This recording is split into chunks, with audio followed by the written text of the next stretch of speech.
Welcome back, everyone. Today we're doing a deep dive into Speak to Win by Brian Tracy. We'll be going chapter by chapter and really pulling out those key insights, to help you apply these techniques in your day-to-day life. What's great about this book is it's not just for people who are professional speakers or anything like that. Tracy really emphasizes that these principles apply to a wide range of situations. Yeah, absolutely. He talks about everything from boardrooms to weddings to even just casual conversations. It's really about effective communication across the board. And it's interesting because right off the bat, Tracy tackles this, like universal fear of public speaking. Oh, yeah. He even mentions that statistic, how for a lot of people, the fear of public speaking ranks even higher than the fear of death. It's crazy, right? Yeah. But he also offers hope. He shares a story early on about a man who transformed himself from being terrified of speaking to becoming this confident, captivating speaker. It's really inspiring. And what's key in that story is the emphasis on the 4Ds that Tracy talks about: desire, decision, determination, and discipline. Those are like the foundational qualities for anyone who wants to improve their speaking skills. Right. And those personal qualities directly connect to the three pillars of persuasion that he discusses: logos, ethos, and pathos. She argues that to truly connect with an audience and move them to action, you need to appeal to their logic, establish your credibility, and tap into their emotions. And that brings us to something really interesting. Tracy dives into the research on communication breakdown. He cites Morabian's findings, which show that words actually account for only 7% of the message. 7%? Really? Yeah, tone of voice is 38%, and then body language makes up a whopping 55%.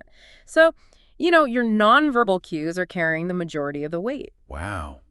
It really puts things into perspective, doesn't it? Yeah. It makes you think about how much we communicate without even saying a word. Exactly. And Tracy really drives that point home. It's not just what you say, it's how you say it. So in Chapter 2, he shifts the focus to audience analysis. He really emphasizes the importance of tailoring your message to your specific listeners. Think about their demographics, their needs, even what's going on in their lives at the moment. All of that plays a role. And he introduces this concept of the objective question, which I find super helpful. Before you even start crafting your speech, you need to ask yourself, what do I want the listener to do differently after hearing me speak? It's about having that clarity of purpose, knowing what you want to achieve with your words. Then Tracy offers a practical tool for structuring your speech, the PRP formula. It stands for point, reasons, example, point. So it's like a roadmap for making sure each point you make is clear, well-supported, and memorable. Exactly. You start with your main point, give reasons why it's important, provide a real-life example, and then reiterate your point for emphasis. I like that. It's simple but effective. Mm-hmm. And of course, Tracy doesn't shy away from the importance of practice. Yeah, he even suggests some maybe unconventional methods like reciting poetry or even Shakespeare to improve your delivery. That's actually pretty brilliant. It forces you to work on your vocal projection, your memorization skills, even expanding your vocabulary. Right. It's like a multifaceted workout for your speaking muscles. Now, Chapter 3 really dives into the elephant in the room for a lot of people, which is stage fright. Yeah, that dreaded stage fright. But Tracy tackles it head on. He acknowledges that everyone gets nervous, even seasoned professionals. Right. So it's not about eliminating nerves altogether. It's about learning to manage them. Exactly. And he offers several techniques for doing just that. One that stands out to me is the emotionalization technique. It's about pre-experiencing the feeling of success before you even give your speech. So it's almost like a mental rehearsal, Right. where you visualize yourself delivering a successful speech and tap into the positive emotions associated with that success. Precisely. And along with that, he emphasizes speaking from the heart. So authenticity is key. Absolutely. He says that passion and authenticity can often make up for any lack of polish. So it's more important to be genuine than to be perfect. That's reassuring. Yeah, definitely. And he even throws in some last-minute confidence boosters, things like deep breathing exercises, power posing, and even just focusing on liking your audience, finding that connection with them. Yeah, those are all great tips. It's about shifting your mindset from a place of fear to a place of connection. Exactly. Now, in Chapter 4, we move on to first impressions.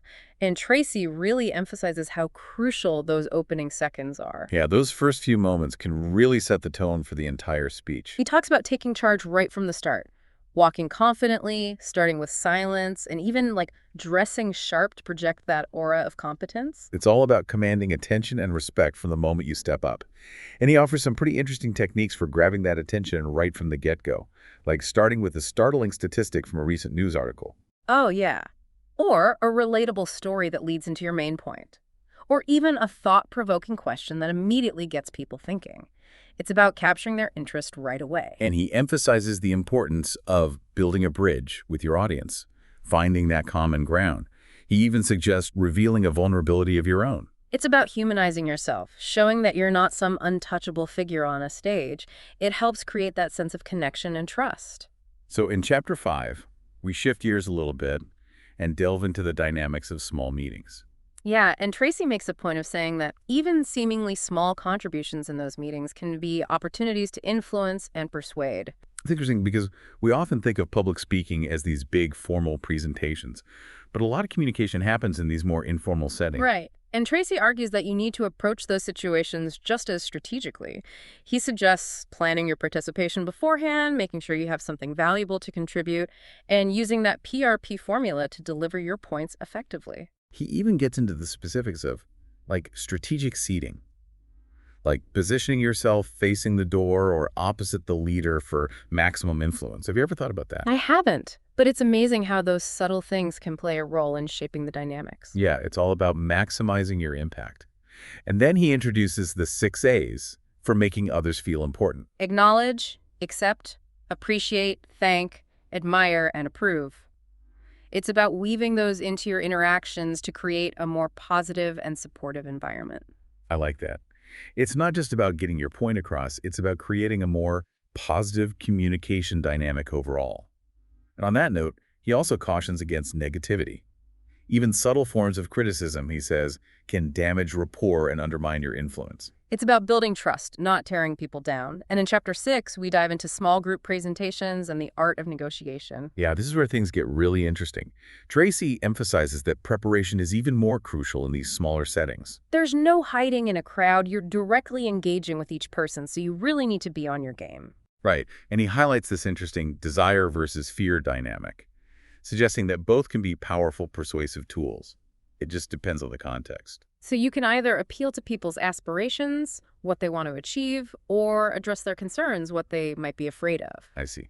So it's about understanding what motivates your audience and tailoring your message accordingly.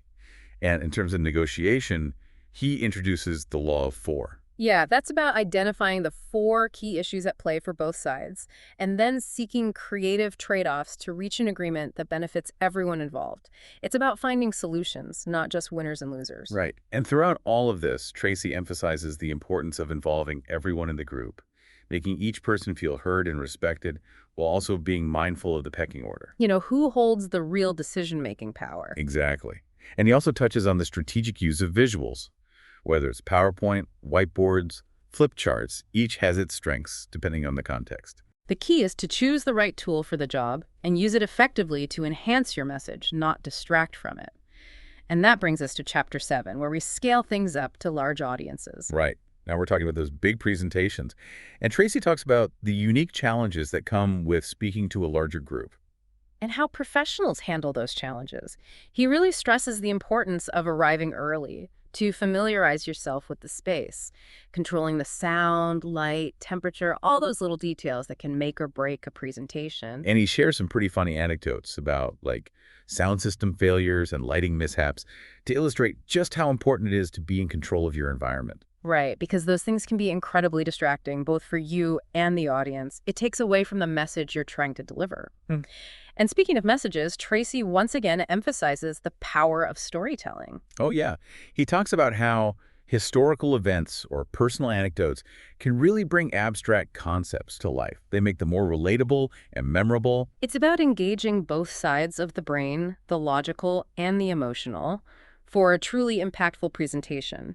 And he introduces an interesting approach called the stand and deliver method. Which essentially means less movement is more powerful. Exactly. It's about conveying confidence and authority through your stillness. It's like you're rooted in your message, and that stability radiates outward. Interesting. It's counterintuitive, but it makes sense. And then he talks about the importance of smooth transitions. They're like signposts that guide the audience through your ideas, ensuring they don't get lost along the way. It's all about clarity and structure. And then, of course, Tracy being Tracy, he stresses the importance of discipline, staying on track, avoiding tangents, and respecting the audience's time. It's about balancing passion and enthusiasm with conciseness. You have a limited amount of time to deliver your message, so make every word count. And that leads us nicely into chapter 8, which is all about vocal mastery. Yes, the voice as an instrument. Tracy really dives deep into the importance of energy, projection, and even just the sheer physical effort it takes to speak loudly for extended periods. He shares a great story about a time when the sound system failed during one of his presentations, but he managed to turn it into a win by simply focusing on connecting with the audience, even without amplification. It's a great lesson in adaptability and the power of human connection. I love that story. And it really highlights the importance of being audience-focused, even when things go wrong. And he offers some really practical tips for improving vocal power. Practicing with poetry and Shakespeare, recording yourself to get feedback, even simple things like using hot water with honey and lemon to soothe a sore throat. It's fascinating how he connects all these little details to the bigger picture of speaking success. Right. It's not just about having a naturally good voice. It's about taking care of your instrument and developing those vocal skills. And then he explores this fascinating concept, the power of the pause. Yeah, that's about using silence strategically to create anticipation, to emphasize key points, to allow your audience to process information. A well-placed pause can be so much more powerful than any number of words. Absolutely. It's about mastering the art of silence. So as we move into the later chapters of Speak to Win, I'm really curious to see how Tracy takes these foundational principles and applies them to more specific situations. Me too. He's laid out such a strong foundation so far. It'll be fascinating to see how he builds on it in the remaining chapters. So we're picking up with chapter 9, where Tracy delves into what sets those highest paid speakers apart. And it goes beyond just being famous or anything. It's about professionalism, consistently exceeding expectations, and leaving the audience truly satisfied. So they're building a reputation, a brand almost, based on excellence and delivering value. Exactly. And a key part of that is pleasing the meeting planner. Because they're the ones hiring you. Right. Exactly. And in this industry, word of mouth spreads fast. If you impress the meeting planner, you're more likely to get repeat bookings and referrals. It's all about building those strong relationships. Makes sense. And that ties into Tracy's emphasis on investing in thorough preparation. Researching your audience, getting clear on your objectives, and practicing meticulously. He doesn't cut corners. No, he really emphasizes putting in the work. It shows respect for the craft, and it ultimately leads to a better presentation.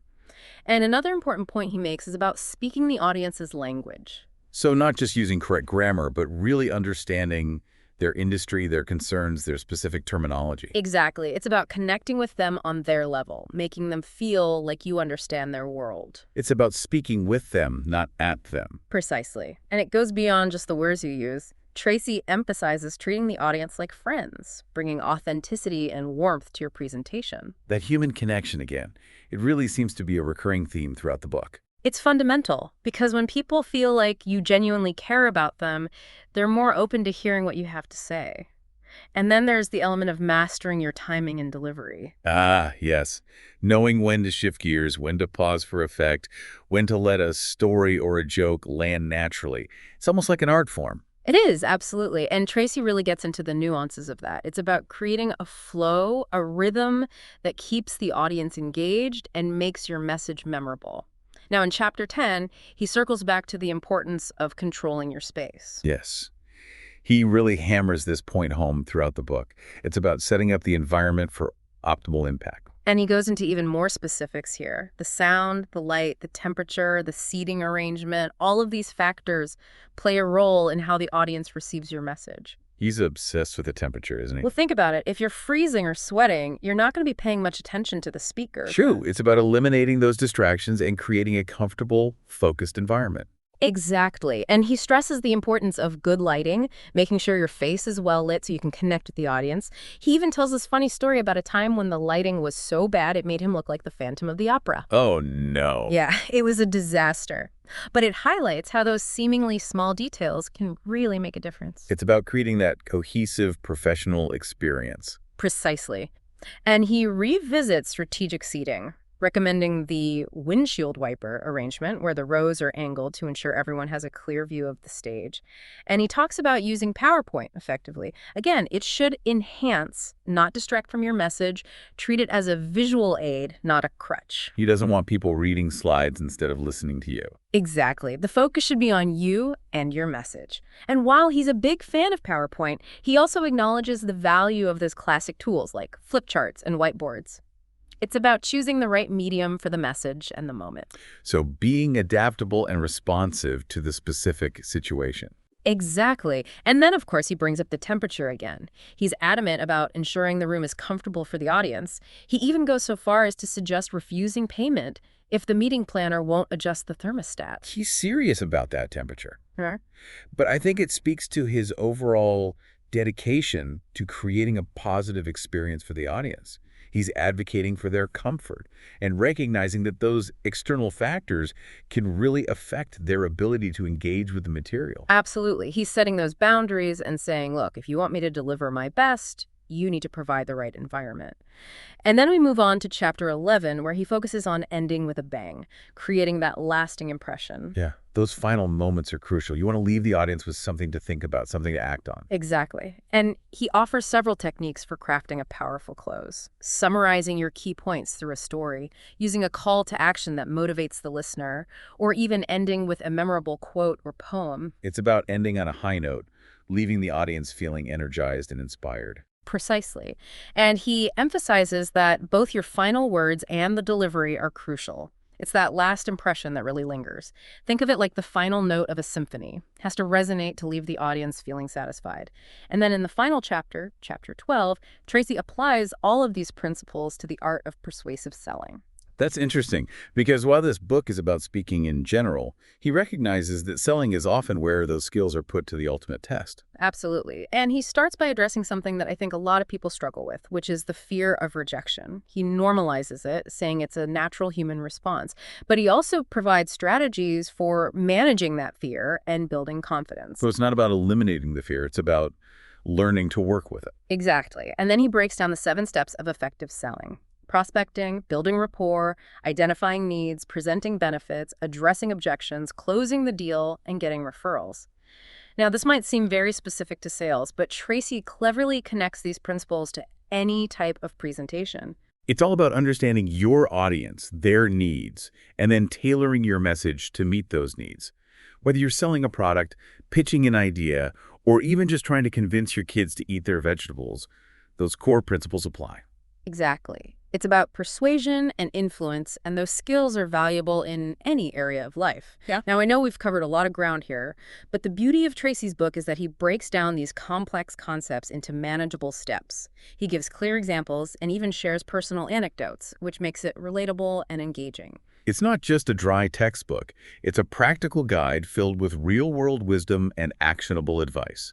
And I think the key takeaway here is that speaking to win is a skill. And like any skill, it can be learned and improved with practice. It's not about being naturally gifted. It's about putting in the effort to master these techniques and strategies. Absolutely. And what I really appreciate about Tracy's approach is that he emphasizes the importance of continuous learning and improvement. It's not about reaching some level of perfection and then coasting. Exactly. It's about constantly refining your skills, seeking feedback, and always striving to be better. So we left off talking about how Tracy emphasizes continuous learning when it comes to speaking well. It's not about reaching some pinnacle of perfection and calling it a day, is it? Not at all. It's a journey, not a destination. He really encourages readers to view this as an ongoing process of refinement, always seeking feedback, experimenting with new techniques, and pushing yourself to grow. And in chapter 10, he circles back yet again to that all-important aspect of controlling your space. He just can't let it go, can he? Yeah. The sound, the light, the temperature, the seating, it all matters. Yeah. But I get it. It's about setting the stage for optimal impact. Right. And he dives into even more specifics this time. Like, he stresses the importance of good lighting. Right. Making sure your face is well illuminated so you can connect with the audience on a visual level. He even tells a funny anecdote about a time when the lighting was so bad it made him look like the Phantom of the Opera. Yeah, it was a disaster. But it just goes to show how those seemingly insignificant details can really impact the audience's perception. It's about creating that cohesive professional experience. Exactly. And he revisits the topic of strategic seating, recommending the windshield wiper arrangement where the rows are angled to give everyone an unobstructed view. And when it comes to PowerPoint, he reiterates that it should be used to enhance, not distract from, your message. It's a visual aid, not a crutch. Don't want the audience reading slides instead of listening to you. Exactly. The focus should be on you, the speaker, and your message. And while he's a big proponent of PowerPoint, he also sees the value in those old school tools like flip charts and whiteboards. It's about choosing the right tool for the job, being adaptable to the specific context. And then, of course, there's the temperature. You can't resist mentioning it one last time. He's all about making sure the room is comfortable for the audience, even suggesting that speakers refuse payment if the meeting planner won't adjust the thermostat. It might seem a bit extreme, but it speaks to his unwavering commitment to creating a positive and receptive environment for the audience. He's recognizing that those external factors can make a huge difference in their ability to engage with what you're saying. Chapter 11 is all about ending with a bang, creating that lasting impression that sticks with the audience long after you've finished speaking. And he offers a handful of techniques for doing just that. Like summarizing your key points by weaving them into a compelling story, or using a call to action that inspires the audience to take what they've learned and actually do something with it. Or even ending on a powerful quote or a thought-provoking poem. It's about finding that perfect note to end on. Leaving them wanting more. Exactly. And he stresses that both your final words and the way you deliver them are absolutely crucial. That last impression is the one that tends to linger. Think of it as the final note of a symphony. It needs to resonate, to leave the audience feeling complete and satisfied. Then in the final chapter, chapter 12, Tracy applies all of these principles to the often dreaded realm of persuasive selling. And he starts by tackling something that I think a lot of people struggle with, which is the fear of rejection. He normalizes it, acknowledging that it's a perfectly natural human response.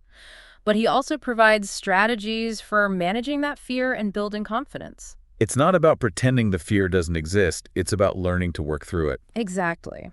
And then he breaks down the 7 steps of effective selling, starting with prospecting and building rapport, moving on to identifying needs, presenting benefits, addressing objections, closing the deal, and finally, getting those valuable referrals. Now, while these steps might seem specific to the world of sales, Tracy cleverly connects those principles to any type of presentation. So whether you're selling a product, pitching a business idea, or even just trying to convince your kid to eat their broccoli, the underlying principles of persuasion apply. Absolutely. It's all about understanding your audience, figuring out what makes them tick, and then tailoring your message to resonate with them on a deeper level. Now, I know we've covered a lot of ground in this deep dive into Speak to Win, but the beauty of Tracy's approach is that he breaks down these seemingly complex concepts into manageable steps, giving clear examples and weaving in personal anecdotes to make it relatable and, dare I say, even entertaining. He's a master storyteller. And I think the biggest takeaway is that speaking well, communicating effectively, it's not some magical gift that you're either born with or you're not. It's a skill that can be learned and honed through practice. And the more you practice, the better you get. Absolutely. And what I appreciate about Tracy's message is that it's not about reaching some level of perfection and then just coasting. He encourages a mindset of continuous learning and improvement, always pushing yourself to grow, to refine your skills, to become an even more effective communicator. Because there's always room for improvement, right?